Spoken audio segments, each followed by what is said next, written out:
आपण की दशम भाव. आता दशम भावापासून आपण काय बघतो? तर दशम भावापासून आपण नोकरी बघतो, कर्म बघतो, व्यवसाय बघतो, प्रतिष्ठा बघतो, त्यानंतर राजकारण बघतो आणि मान सन्मान पद प्रतिष्ठा हे आपण याच्यातून बघत असतो. त्यानंतर अ, या सगळ्या गोष्टींचा विचार आपण दशम भावातून करत असतो. आता दशम भावाचे जर विचार केला, आपण रवीचा जर विचार केला, तर रवी हा दशम भावाचा कारक ग्रह आहे. हा अत्यंत रवी कोणत्या वेळेस बलवान असतो हे पण आपण बघू शकतो.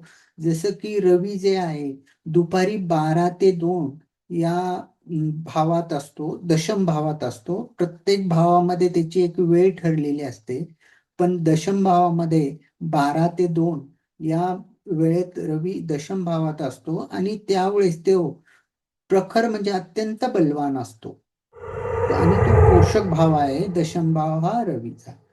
तर अशा लोकांना नोकरी चांगली लागते, मोठ्या मानाच्या जागा मिळतात, बढती मिळते यांना.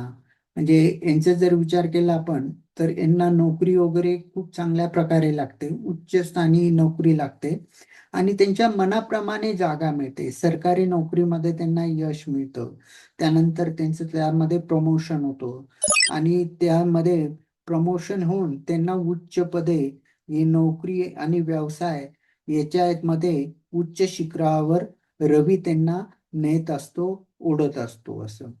त्यानंतर त्यांना प्रसिद्धी मिळते समाजात, पुढे राजकारणात त्यांना चांगल्या प्रकारे यश मिळतं आणि आपल्याला बघायला मिळतं.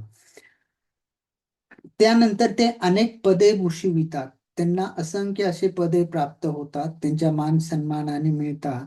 असे पदांचा त्यांना अधिकार मिळतो आणि बऱ्याचशा प्रमाणात त्यांना विरोध मोडताना दिसतो. म्हणजे पदामध्ये जर कोणाचा विरोध येत असेल तर तो विरोध हे मोडीत काढतात. असे लोक महत्वाकांक्षी असतात. त्यांचे वडिलांचे सुख खूप चांगले असते. त्यांना वडिलांचं जे सुख आहे त्यांना खूप चांगल्या प्रकारे मिळतं असं.